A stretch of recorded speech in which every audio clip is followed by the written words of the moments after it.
Pokazal vam bom, kako se naredi analiza na večjih časovnih intervalih.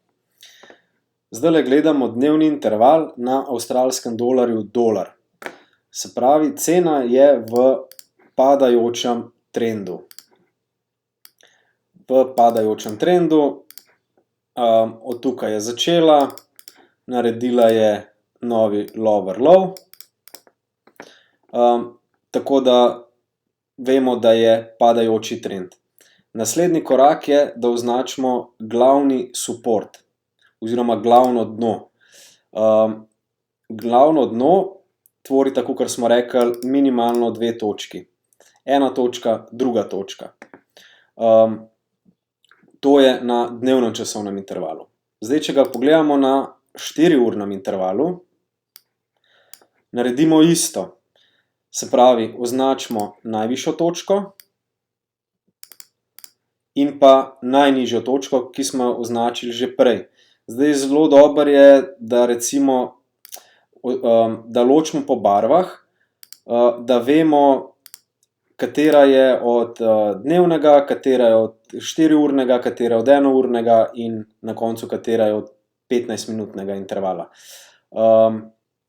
Da ni zmede. Ok, zdaj gledamo za prodajo.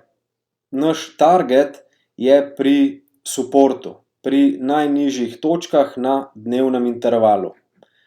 Ok, gremo na 1-urni interval.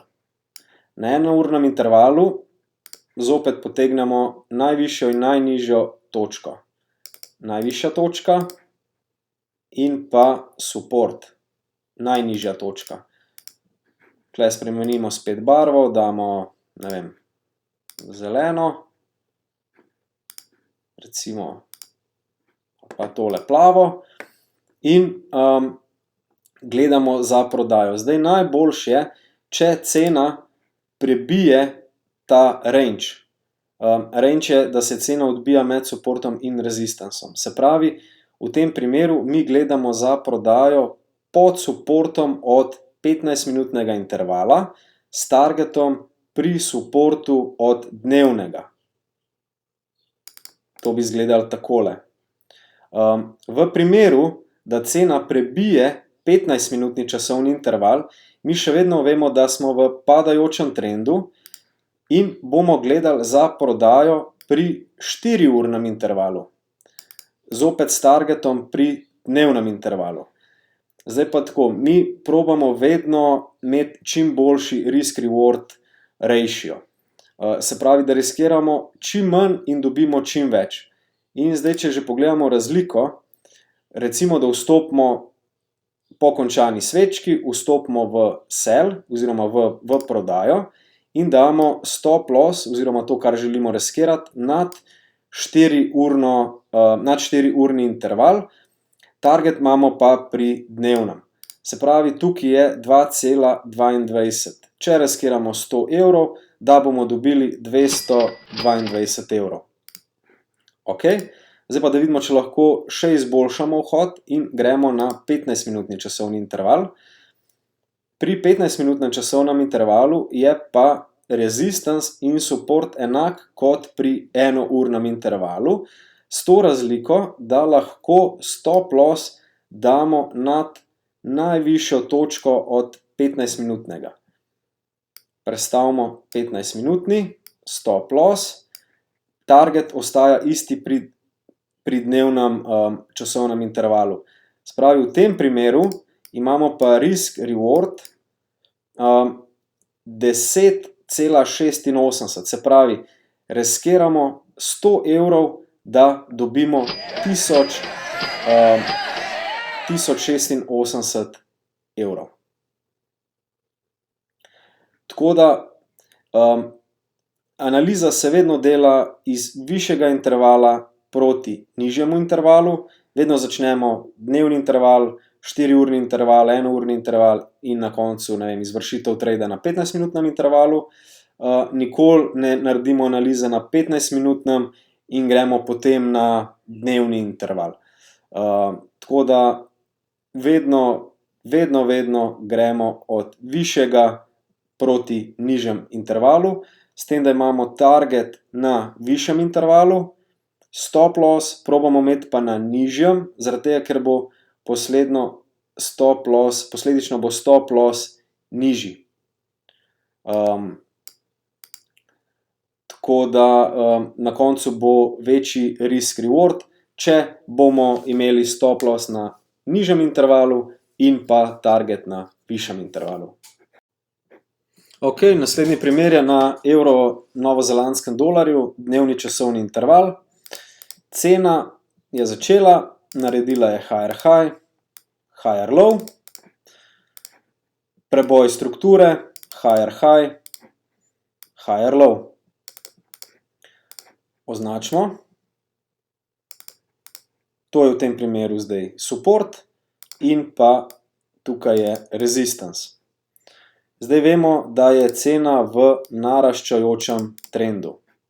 Ok, gremo na 4-urni interval. Tole bomo zdaj malo zbrisali, da bo bolj pregledno. 4-urni interval, potegnemo resistance in pa support. Ok, zdaj kaj lahko tukaj naredimo oziroma kaj lahko pričakujemo.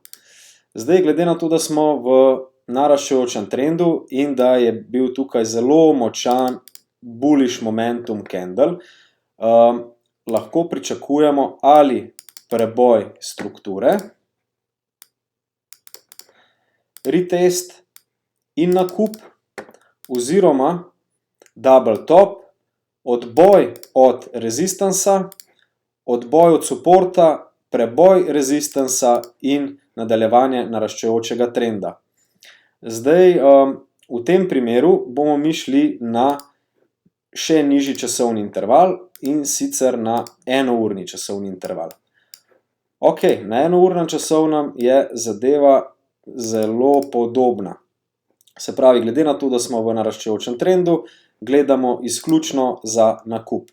Nakup, preboj, retest in nakup. To je naša optimalna opcija. Zdaj lahko gremo še na 15-minutni časovni interval. Zgodba je precej podobna.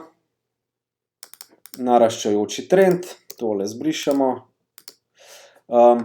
Se pravi, tukaj še označimo support na 15-minutnem časovnem intervalu.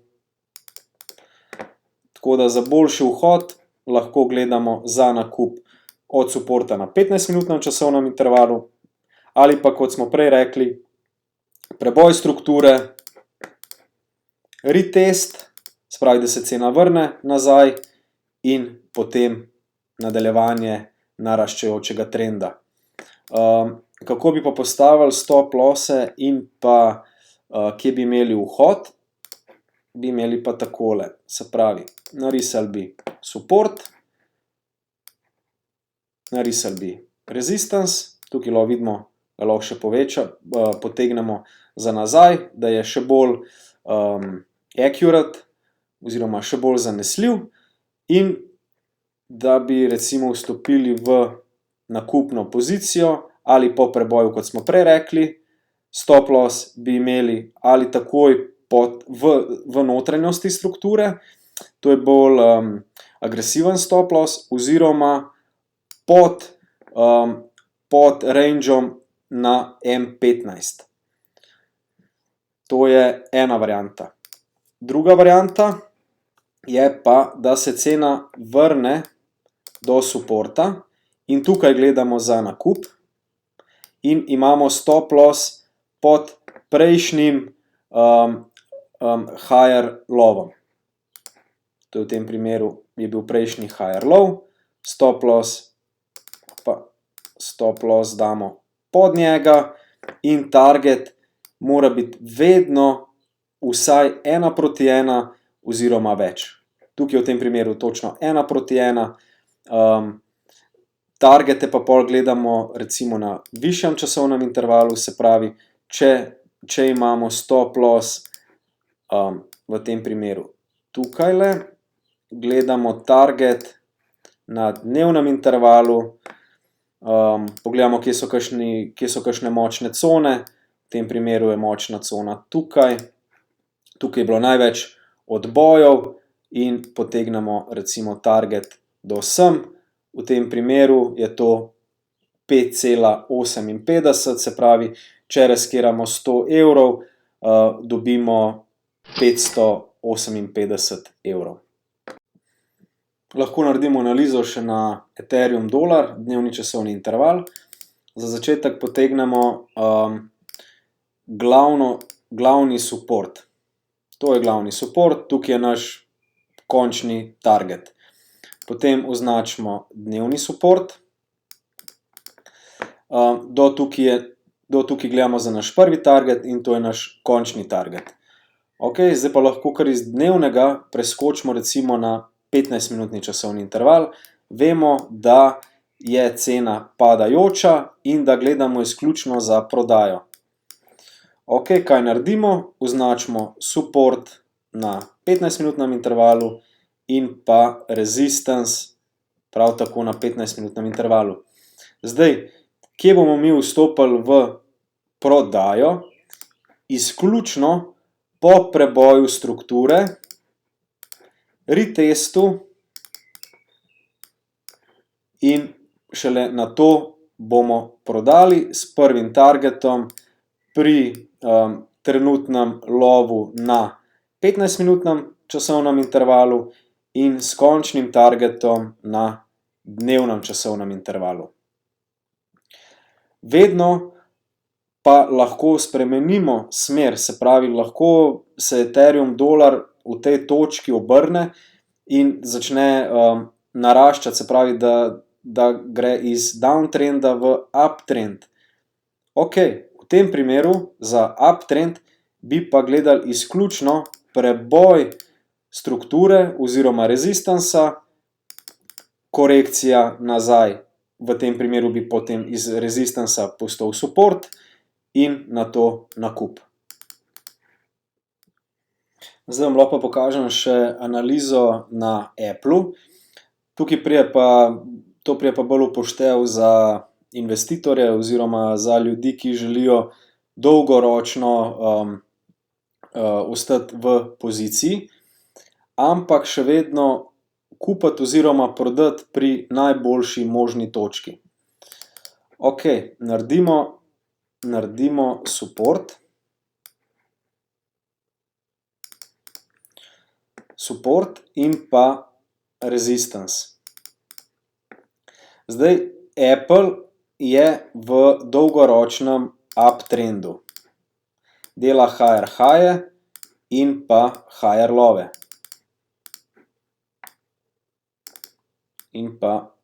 love. Trenutno je na dnu strukture oziroma rangea in od tukaj mi gledamo za nakup. V tem primeru je nakupna točka v primerjavi s targetom zelo dobra. Kajti, če mi vstopimo in damo stop loss pod support in pa target na resistance, imamo 4,39. Če riskiramo 100 evrov, da dobimo 439 evrov. Zdaj pa, za bolj natančen vhod, pa moramo iti na nižji časovni interval in v tem primeru je to recimo enourni časovni interval. Kot lahko vidimo, je cena naredila fake breakout strukture, tole, in se vrnila nazaj v range. V tem primeru je to zelo lep vhod za buy oziroma za nakupno pozicijo. Target in pa stop loss pod fake breakoutom. V tem primeru je to 4,24 risk reward ratio. Zelo lep primer imamo tudi na koruzi, to je dolgoročni trend. Označimo support, označimo resistance, To delamo na 4-urnem časovnem intervalu, zdaj gremo pa pogledati na 1-urni časovni interval. Ok, vemo, da se je cena odbila od suporta, zdaj moramo pa samo najti dober vhod za buy pozicijo. Na 1-urnem časovnem intervalu označimo support in resistance od 1-urnega časovnega intervala. V tem primeru je bil to false breakout in označimo najvišjo točko false breakouta. Osebno, kako bi trgoval koruzo, počakal bi, da se cena zaključi nad rezistansom, naredi retracement, v tem primeru se resistance spremeni v support in nato bi šel v nakup s targetom pri dnevnem rezistansu. Za konec pa še en primer na SP500, to je indeks, zelo popularen za trgovanje. Imamo dnevni časovni interval, potegnemo support, vidimo, da je trenutna cena v padajočem trendu in tudi pod supportom. Gremo na 1-urni časovni interval in v tem primeru, kako bomo v tem primeru trgovali? Spravi, cena je v padajočem trendu in prav tako je na 1-urnem časovnem intervalu pod rezistansom. Zdaj, mi bomo počakali na odboj od rezistansa, še en retracement nazaj in potem bomo vstopili v prodajo. Zdaj, tu če gledamo na 1-urnem časovnem intervalu in rečemo, ok, naš prvi target bo pri najnižji točki, stop loss bo pa nad rezistansom. V tem primeru je, če vstopimo v short, v prodajo, imamo target pri najnižji točki in pa stop loss nad rezistansom. In tudi v tem primeru je to 3,7, se pravi, riskiramo 100 evrov, da dobimo 370 evrov.